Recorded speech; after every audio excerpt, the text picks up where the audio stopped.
தேவதை தான். ஆனால் வந்து கரெக்டான தேவதை. ஒரு நாட்டை ஆள்ற அரசி எப்படி இருப்பா, அது மாதிரி ஒரு வீட்டை ஆள்ற அரசி எப்படி இருப்பா, ஒரு தலைவி ஆனதுக்கப்புறம் அவரோட தன்மை எப்படி இருக்கும் அப்படின்னா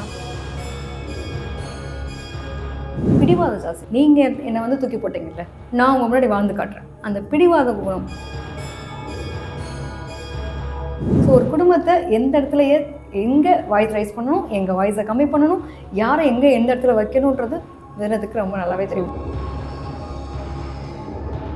நிறைய பேருக்கு வந்து வெளியூர் வெளிநாடுலாம் போயிடுவாங்க, ரொம்ப அன்புக்காக ஏங்குவாங்க, எங்கள் அப்பா அம்மா பாசம் வேணும் அப்படின்ற மாதிரி ஏங்குவாங்க. அந்த அன்புன்ற ஒரு வார்த்தையில் 1000 விஷயம் அதுக்குள்ளேயே வந்து லாக் ஆகிடுவாங்க. அப்படி ஒரு அன்பான ஒரு செல்ல பிள்ளையாக வளர்ந்துருப்பாங்கன்னு வச்சுக்கோங்க. ஆஃப்டர் மேரேஜ் பார்த்தீங்க அப்படின்னா நல்ல திறமையான பொண்ணு, அழகாக இருப்பா, அறிவாக இருப்பா, எல்லாமே இருப்பா. இவங்களுடைய 2ஆம் இடத்தை பாருங்கள், அடுத்து வந்து புத்திசாலித்தனம், அவளுடைய படிப்பு, அவளுடைய கல்வி, அவளுக்கான ஞானம், இதெல்லாம் வந்து சுதந்திரத்தை ரொம்ப விரும்புவாள்.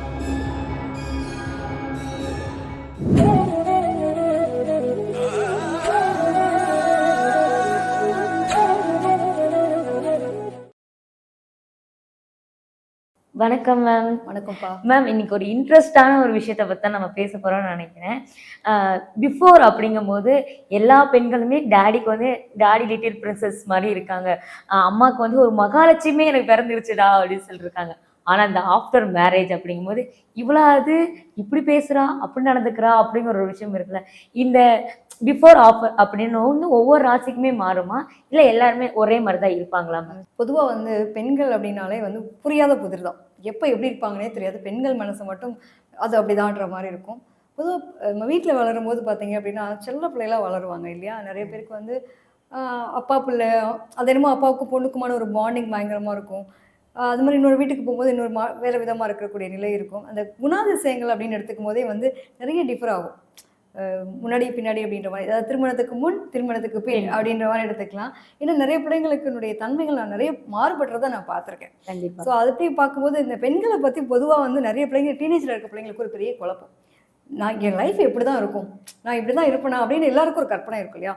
ஸோ இதெல்லாம் தெரிஞ்சுக்கிட்டாங்கன்னா அவங்களுக்கு ஒரு லைஃப்பில் வந்து ஓகே நான் இந்த மாதிரிலாம் இருந்தால் பெட்டராக இருக்கும் அப்படிங்கிற நிலை இருக்கும் இல்லையா. அதை பற்றி இன்னைக்கு ஒரு சின்ன ஒரு பதிவு கொடுக்கலாம் அப்படின்றது தான் இன்னைக்கான ஒரு டாப்பிக்காக போகிறோம். பெண் குழந்தைகள் அப்படின்னாலே ஒரு பெரிய விசேஷமான ஒரு நிலை தான். மகாலட்சுமி உண்மையில் நீங்கள் சொன்ன மாதிரியான ஒரு உண்மையான வார்த்தை. ஒரு பெண் இல்லாத வீடு வந்து நல்லாவே இருக்காது. எப்பவுமே வீட்டுக்கு போகிறோம், வெறும் பசங்களாக இருக்காங்க. ஒரு பெண் இருந்தால் என்ன பண்ணுவா, அங்கே போகிறதுக்கே நமக்கு ஒரு ஆசை இருக்கும்.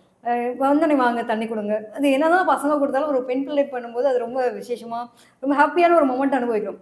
ஒரு பெண் இல்லாத வீடு எதுவுமே இல்லாத வீடாக இருக்கும். அது மாதிரி தான் அது அவங்களுக்கு மட்டும்தான் நிறைய உருவங்கள் இருக்குது. எப்படின்னா குழந்தையா, தாயா, சகோதரியா, நல்ல ஒரு தோழியா, ஏகப்பட்ட உருவங்கள் மாற்றங்களை உருவாக்குறது யார் அப்படின்னா ஒரு பெண்ணால் முடியும். ஸோ அந்த பெண்ணினுடைய நிலைகள் உண்மையிலே நீங்கள் கேட்குறது ரொம்ப சூப்பரான ஒரு விஷயம் தான். இன்றைக்கி அதை பற்றி பேசலாம். Super ma'am.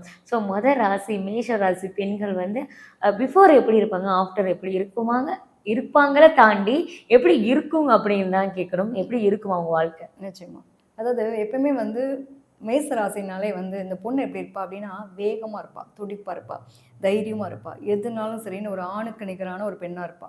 இப்படிப்பட்ட பெண் என்ன பண்ணுறா அப்படின்னா ஆஃப்டர் மேரேஜ் வந்து அவ்வளோ அந்த குடும்பத்தினுடைய அத்தனை பொறுப்புகளும் எடுத்து நடத்துகிற ஒரு தன்மை எல்லாமே வரும்ல. பக்குவப்படணும்னு இருக்காங்க இல்லையா. அதாவது எங்கள் வீட்டில் எங்கள் அப்பா எப்படின்னா, அப்பா எனக்கு வேணும்ப்பா அப்படின்னு ஆர்டர் போகிற இடத்துல பாப்பா வச்சிருப்பா. அம்மா வீட்டில் வந்து அப்படி இருப்பா. எனக்கு என்னோட வீட்டில் என்னோட தேவதை, என்னோட இளவரசி அப்படியே அப்பா வந்து எப்படி தாங்குவாருன்னா பொக்கிஷமாக தாங்குவாங்க. அந்த பொண்ணு என்ன கேட்டாலும் திட்டிக்கிற மாதிரியான ஒரு நிலைகள். அவளுக்கு நோ சொல்கிறதுக்கு அவ்வளோ சீக்கிரம் மனசு. வீட்டில் வந்து எங்கள் அப்பா வீட்டை மாதிரிலாம் வரவே எப்பயுமே வாய்க்கும் கைக்கும் என்ன ஒரு விஷயம் இருக்குன்னா அந்த அப்பாவினுடைய ஒரு தனித்துவத்தை அந்த பெண் பாடிண்டே இருப்பான். அவ்வளோ ஒரு ரொம்ப அவங்க வீட்லேயும் பார்த்தீங்க அப்படின்னா தாங்கிட்டு இருப்பாங்க.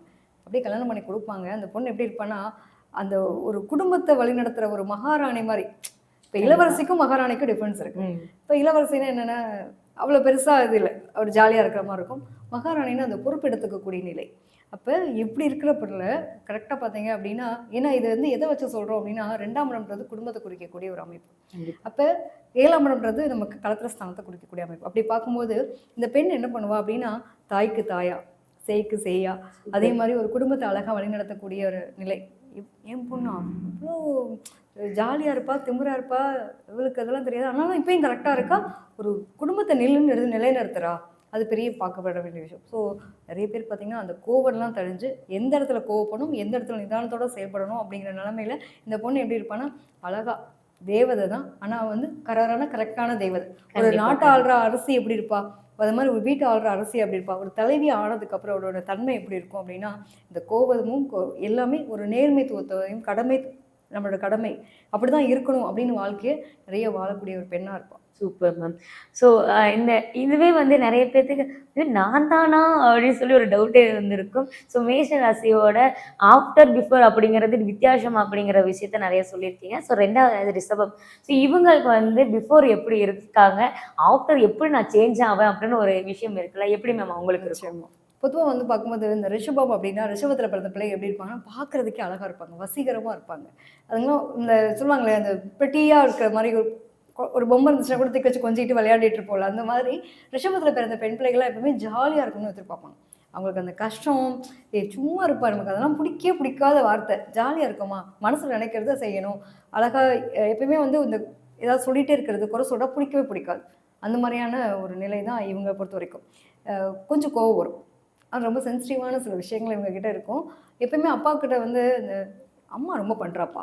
அம்மா சரியில்ல. உங்க ஒய்ஃப சொல்லி வச்சுக்கோப்பா" அப்படின்லாம் மிரட்டுவாங்கல்ல. கிட்டத்தட்ட அப்பா பிள்ளைங்களாவும் இருப்பாங்க. நெறைய பேர். கண்டிப்பா. எப்பவுமே அப்பா பிள்ளைங்களா இருக்கும்போது, அதுவும் பார்த்தீங்கன்னா, இந்த அம்மாவ போய் அங்க அப்பா கிட்ட கம்ப்ளைண்ட் பண்ணி, அது மூலமா ஒரு மாரி குசி ஆயிக்கிறதுன்னு சொல்லுவாங்க இல்லையா? அந்த மாரி தன்மைலாம் இவங்க கிட்ட ரொம்ப அழகா இருக்கும். சூப்பர். அதே மாரி அந்த வீட்ல அந்த பெண் என்ன நினைக்கிறாளோ, அத "ஏய் சும்மா என் பொண்ண குறை சொல்லிட்டு இருக்காத. போம்போது பார்த்துப்பா. அந்த வீட்ல போய் அவ பார்த்துப்பா. நீ என்ன பண்ண போறியா? கம்முனு இரு" அப்படின்னு அவங்க வீட்டுக்கு அப்பதான் அப்பா வந்து சப்போர்ட்டுக்கு நிக்கணும். அப்படின்ற அளவுக்கு இவங்களுக்குள்ள ஒரு நல்ல ஒரு பாண்டிங் அப்படின்றது இருக்கும். கண்டிப்பா. நெறைய பேருக்கு வந்து பார்த்தீங்கன்னா, அந்த பாசம் ரொம்ப பிடிக்கும். பட் நான் ஒரு இடத்துல இருக்கேன். ஸ்கூல் டேஸ்லயே வந்து பார்த்தீங்கன்னா, காலேஜுக்குலாம் நான் வந்து வெளில போயிட்டேன். எனக்கு அந்த பாசம் கிடைக்கல. அந்த ஏக்கம் ஜாஸ்தி இருக்கும். இந்த மாரி பிள்ளைங்க தான். வீட்ல வந்து ஒரு தேவதை. என்னோட செல்ல பிள்ளை அப்படின்ற மாரி இந்த பொண்ண தூக்கி தூக்கி வச்சு கொஞ்சிக்கிறது மாரியான ஒரு வளர்ப்பு அப்படிங்கிறது கண்டிப்பா இருந்தே தீரும். ஆஃப்டர் மேரேஜ் பார்த்தீங்க அப்படின்னா, நல்ல திறமையான பொண்ணு. அழகா இருப்பா, அறிவா இருப்பா, எல்லாமே இருப்பா. இவங்களுடைய 2ஆம் இடத்த பாருங்க, அடுத்து வந்து புதன். புத்திசாலித்தனம். அவளுடைய படிப்பு, அவளுடைய கல்வி, அவளுக்கான ஞானம் இதெல்லாம் வந்து சுதந்திரத்த ரொம்ப விரும்புவா. ம். சரிங்களா? அவங்க வந்து இந்த பொண்ணு என்னவா இருப்பா அப்படின்னா, சுதந்திரத்த விரும்பக்கூடிய ஒரு பெண்ணா இருப்பா. அ அவளோட புத்திசாலித்தனத்தினால அழகா குடும்பத்த வழிநடத்தக்கூடிய தன்மை இருக்கும். என் பொண்ணப்பா கிட்டத்தட்ட சூரியவம்சம் படம் பார்த்துக்கலாம். ம். தேவயானி மேம் வந்து எப்படி அந்த அந்த குடும்பத்தில வந்து எதுவுமே இல்லாம கல்யாணம் பண்ணிட்டாங்க. ஓகே. அதுக்கப்புறம் அந்த ஹஸ்பண்ட்காக நிறைய விஷயங்கள படிச்சு, தன்னோட வாழ்க்கையில ஒரு அங்கீகாரக்கூடிய நிலைக்கு வருது. இதெல்லாம் வந்து ஒரு படமாவே எடுத்துக்கலாம். கிட்டத்தட்ட இந்த ஸ்டோரி கூட ஒத்து வரும். பட் ஓ! என்னதான் இருந்தாலும் வளர்ந்தாலும் அந்த நிலைகள் மாறாம அப்படின்னு. என்னன்னா பிடிவாதம் ஜாஸ்தி இருக்கும். நீங்க என்ன வந்து தூக்கி போட்டீங்கல்ல, நான் உங்க முன்னாடி வாழ்ந்து காட்டுறேன். அந்த பிடிவாத குணம் அவ்வளோ சீக்கிரம் சமாதானம் ஆக மாட்டாங்க. என்னன்னாலும் சரி, நான் வந்து எனக்கு புடிச்ச முயலுக்கு 3 கால் அப்படின்னு மல்லு கட்டி, படிக்கணுமா படிச்சு தான் ஆகணும். நான் இத பண்ணணும்னு நினைக்கிறேன்னா, என்ன வந்து நீ குறை சொல்லாத. எனக்கு வந்து அந்த சுதந்திரம் முக்கியம். என்ன வந்து நீ கண்ட்ரோல் பண்ணாத. அப்ரிஷியேட் பண்ணாலும் பரவால்ல, அசிங்கப்படுத்தாம இரு. என்ன வந்து குறை சொல்லாம இரு. அந்த குறைய மட்டும் அவங்க ஏத்துக்கவே மாட்டாங்க. ஸோ இவங்கள பொறுத்தவரைக்கும் தட்டி குடுத்தா நெறைய நிலைகள் இருக்கும். இப்போ ஆஃப்டர் மேரேஜ் பார்த்தீங்க அப்படின்னா, ஒரு பிடிவாதக்காரியா இருந்து ஒரு காரியத்த சாதிக்கிறது. அவங்க மனசுல என்ன நினைக்கிறாங்களோ அத செஞ்சே தீரணும் அப்படிங்கிற மாரி. இங்க வீட்ல வந்து செல்ல பிள்ளையா இருந்துட்டு, அங்க போய் பார்த்தீங்க அப்படின்னா, பிடிவாதக்காரியா இருந்து நெறைய சாதனை பண்றது. அதாவது அவங்களோட புத்திசாலித்தனத்தினால அந்த குடும்பத்த அழகா வழிநடத்துவாங்க அப்படின்றத பார்க்கலாம். Okay ma'am. ஸோ ரிஷபம் வந்து இவ்ளோ விஷயங்கள் அவங்க வாழ்க்கையில ஆஃப்டர், பிஃபோர் அப்படிங்கும்போதே இப்ப பிஃபோர்ல நான் ரொம்ப அப்படியே அப்பா புள்ளையா இருக்கேன். ஆனா ஆஃப்டர் வந்துட்டு நான் தான் அப்படின்னு சொல்லி ஒரு பொறுப்பு எடுத்துக்கிறாங்க. ஸோ ஒரு விஷயமே மாறுது அப்படின்னு நம்புறேன் மேம். அவங்களுக்குள்ள இருக்க திறமை, புத்திசாலித்தனம் அவங்களுக்கே தெரியாம இருக்கும். ஆஃப்டர் மேரேஜ்க்கு அப்புறம் அத்தனையும் வெளில வரும். நிறைய பேர் வந்து பார்த்தீங்கன்னா, ஆஃப்டர் மேரேஜ் படிப்பாங்க. ஓகே. அவங்களுடைய படிப்பு சார்ந்த விஷயங்கள் ஏதோ ஒண்ணு கத்துக்கிறது. அவங்களுடைய தனித்துவம் ஃபினான்ஷியலி இண்டிபெண்டன்ட் கண்டிப்பா இருந்தே தீரும். Okay ma'am. ஸோ மேம் இந்த இந்த விஷயம்லாம் தாண்டி அடுத்து வந்து மிதுனம். மிதுனம் வந்துட்டு பொதுவா வந்து ரொம்ப அந்த குழந்தைத்தனமா வந்துட்டு ஒரு விஷயம் வந்து துரு கண்டிப்பா. துருன்னு பண்ணுவாங்க. அ வீட்டுக்கு செல்ல பிள்ளையா இருந்தாலும் வந்துட்டு, நான் பண்றது கரெக்ட்டா இல்லைனாலும் ஒரு டவுட் இருக்கிற மாரி துரு கண்டிப்பா. துருன்னு குழந்தைமா இருக்கிற ஒரு பொண்ணு தான். ஸோ இவங்களுக்கு ஆஃப்டர் எப்படி இருக்கும் அவங்க லைஃப்ல? நிச்சயமா. அதாவது கரெக்ட்டான ஒரு வார்த்தை சொன்னீங்க. குழந்தைத்தனம். உண்மையிலேயே அது இருக்கும்.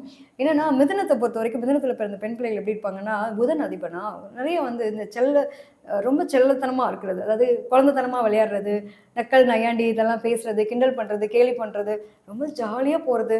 எப்பவுமே வந்து சிரிப்பு, கும்மாளம் பண்ற மாரி இந்த நட்புக்கு நெறைய முக்கியத்துவம் குடுக்குறது, இதெல்லாமே இவங்ககிட்ட இருக்கும். அதி புத்திசாலித்தனமா இருந்தா கூட சரி, அந்த இடத்துல நான் செய்றது எனக்கே ரைட்டா தப்பா? குழப்பவாதி. கிட்டத்தட்ட பயங்கர நெறைய கன்ஃப்யூஸ் ஆவாங்க. இவங்கள பொறுத்தவரைக்கும் எப்படின்னாங்க, சரியா வாயாடி அப்படின்னுவாங்க. என்ன காரணம் அப்படின்னா, புதன் தான் அதிபன். ம். புதன்னாலே வார்த்தை. அவ்வளோ சீக்கிரம் திட்டெல்லாம் வாய் கொடுத்து தப்பிக்கவே முடியாது. என் பொண்ணு வாயாடி பெத்த பிள்ளைன்னு ஒரு பாட்டு கூட இருக்குல்ல, கிட்டத்தட்ட அந்த மாதிரி எடுத்துக்கலாம். ஸோ ரொம்ப அழகாக பாடுவாங்க, எழுதுவாங்க, அவ்வளோ திறமை இருக்கும். அதை அப்ரிஷியேட் பண்ணணும்னு எதிர்பார்ப்பாங்க. அவங்க கிரியேட்டர், நிறைய கிரியேட்டர் இருப்பாங்க. ஸோ இந்த அப்பாவுக்கு உங்களுக்குமான ஒரு பாண்டிங்லாம் பார்த்தீங்கன்னா ரொம்ப நல்லா இருக்கக்கூடிய நிலை இருக்கும். பேசே காரியம் சாதிச்சிருவா. என் பிள்ளைகிட்டலாம் வாய் ஒன்றுமே சமாளிக்கவே முடியாதுங்க, என் பொண்ணு அப்படிதான் அப்படின்ற அளவுக்கு வீட்டில் சொல்லணும். அந்த மாதிரி எதுனாலும் சரி கேட்டு அட்டம் பண்ணி அதை அதை அனுபவிச்சே தீரணும் அப்படிங்கிற அளவுக்கு இருப்பாங்க. ஆஃப்டர் மேரேஜ் பார்த்தீங்க அப்படின்னா இவங்களை பொறுத்த வரைக்கும் ரொம்ப ரொம்ப சுதந்திரம் முக்கியம்னு எதிர்பார்ப்பாங்க. ஸோ இவங்களுடைய திறமை, இவங்களுக்கான அங்கீகாரம், நிறைய பேருக்கு படிப்பு, காதல் சம்மந்தப்பட்ட விஷயங்கள் இதெல்லாம் எடுத்துட்டோன்னா அவங்க சொல்கிற வார்த்தைக்கு முக்கியத்துவம் கொடுக்கும். ஒன்றும் இல்லைங்க, அதிக நேரம் ஸ்பெண்ட் பண்ணணும்னு நினைப்பாங்க. இவங்களுக்கு பிடிச்ச பர்சன் கூட இவங்க வந்து நிறைய டைம் ஸ்பெண்ட் பண்ணணும்னு நினைப்பாங்க. சின்ன சின்ன விஷயத்தை அப்ரிஷியேட் பண்ணணும்னு எதிர்பார்ப்பாங்க. இதெல்லாம் சொல்லணும்னா உங்களுக்கு கோவம் வந்துடும். நான் இவ்வளோ தூரம் உனக்காக பண்ணியிருக்கேன்ல, நான் உனக்கு இவ்வளோ அன்பு கொடுக்குறேன்ல, அதையும் உனக்கு கொடுக்க தெரில. இந்த இடத்துல என்ன ஆகும், அன்பினுடைய உச்சக்கட்ட வெளிப்பாடு அதீத கோவம். ஸோ நிறைய பேருக்கு பார்த்திங்கன்னா அந்த கோவத்தினாலே நிறைய விரோதங்களால வார்த்தைகளை விட்டுருவாங்க. இங்கே அதுதான் பிரச்சனையாக இருக்கும். அதே சமயத்தில் பார்க்கும்போது நல்ல புத்திசாலித்தனமான பெண். என்னென்னா திறமையாக மட்டும் வாயடிப்பா. பட் ஆனால் பார்த்திங்கன்னா அந்த பையனை கண்ட்ரோல் பண்ணி கையில் வச்சுருக்கா. பரவாயில்ல அப்படின்ற மாதிரி. என் பையன் எதுவுமே பேசணும், அந்த பிள்ளையை பார்த்தோன்னே கம்முன்னு போயிடறான் அப்படின்ற அளவுக்கு அவங்க வீட்டில் போய் போடுவாங்க. ஸோ ஒரு குடும்பத்தை எந்த இடத்துலையே எங்கே வாய்ஸ் ரைஸ் பண்ணணும், எங்கே வாய்ஸை கம்மி பண்ணணும், யாரை எங்கே எந்த இடத்துல வைக்கணுன்றது வேறதுக்கு ரொம்ப நல்லாவே தெரியும். பட் ஆனால் குடும்பத்தை விட்டு கொடுக்க மாட்டாங்க. ஓகே. ஸோ மிதுனம் வந்து வாழ்க்கையில் பல விஷயங்கள் வந்து மாற்றுவாங்கன்னு நினைக்கிறேன் ஆஃப்டர் மேரேஜுக்கு அப்புறம். ஸோ இது அதே மாதிரி ஆஃப்டர் மேரேஜுமே இவங்களும் படிக்கக்கூடிய நபர் தான். ஏதாவது ஒன்று படித்து ஏதாவது ஒரு சாதனையாளர் கண்டிப்பாக ஆஃப்டர் மேரேஜ் தான் எங்களோட வாழ்க்கையில் வளர்ச்சின்றதே இருக்கும். நல்ல பார்ட்னர் மட்டும் அமைஞ்சிட்டாங்கன்னா சூப்பராக வந்துடுவாங்க. Okay ma'am. ஸோ இதை தொடர்ந்து நம்ம கடகம் வந்து பிஃபோர் ஒரு மாதிரி இருப்பாங்க, ஆஃப்டர் வேற மாதிரி மாறிடுவாங்க அப்படின்னு அவங்களே யோசிப்பாங்கன்னு நான் நினைக்கிறேன். ஏன்னா அவங்க இப்பயே வந்துட்டு இது மாதிரி வந்தால் நல்லா இருக்குமா, அது மாதிரி வந்தால் நல்லா இருக்குமான்னு சொல்லிட்டு ஒரு எக்ஸ்பெக்டேஷன் இருக்கிற ராசினே நினைக்கிறேன். ஸோ அவங்களுக்கு எப்படி மேம் இருக்கும் பிஃபோர் ஆஃப்டர்? அதாவது கடகம் அப்படின்னு எடுத்துட்டாலே வந்து சந்திரன் பொதுவாக இவங்களுடைய இதில் கடகத்தில் பிறந்த பெண் பிள்ளைகள் எப்படி இருப்பாங்கன்னா ரொம்ப ரொம்ப அமைதியாக இருக்கிறது, நிறைய இறக்க குணம் ஜாஸ்தியாக இருக்கும். ஏன் இதுக்குன்ற மாதிரி நிறைய விஷயங்கள் வீட்டில் வந்து பார்த்தீங்க அப்படின்னா அந்த பொண்ணு இருந்தாலே ரொம்ப ஹாப்பியாக இருக்கும் அப்படின்ற மாதிரி எதிர்பார்ப்பாங்க. நம்ம வீட்டு குழந்தை அப்படிங்கிறப்போ ஒரு எல்லாத்தையும் கரெக்டாக நம்மளாம் ஒன்றும் செஞ்சு உட்காந்துட்ருப்போம், நம்மளெல்லாம் கண்டுக்க மாட்டோம். கரெக்டாக அவங்க அப்பா வந்தாலே போய் கேர் பண்ண வைப்பார்.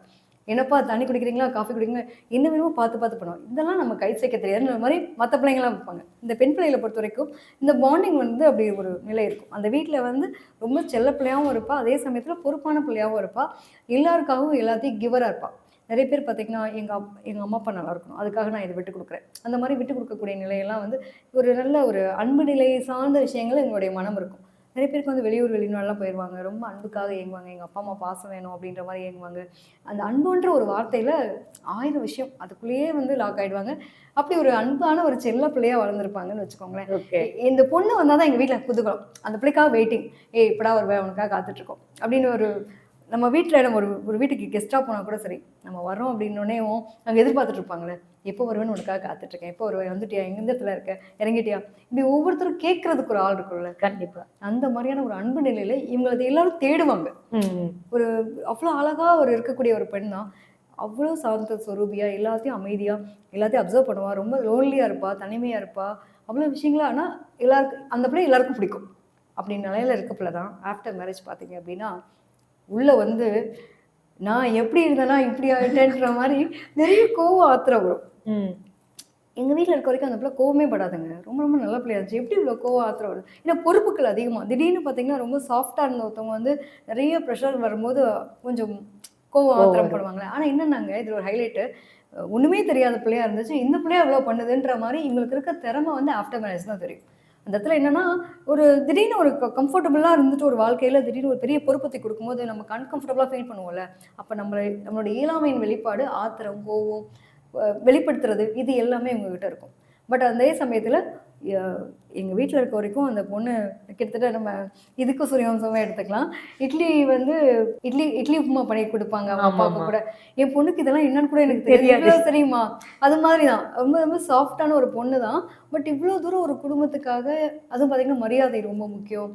அந்த படமே அது ஒரு கதையாக கிட்டத்தட்ட இவங்களுக்குமே அந்த டைலாக் வந்து ரொம்ப ஒத்து போகக்கூடிய நிலை இருக்கும்.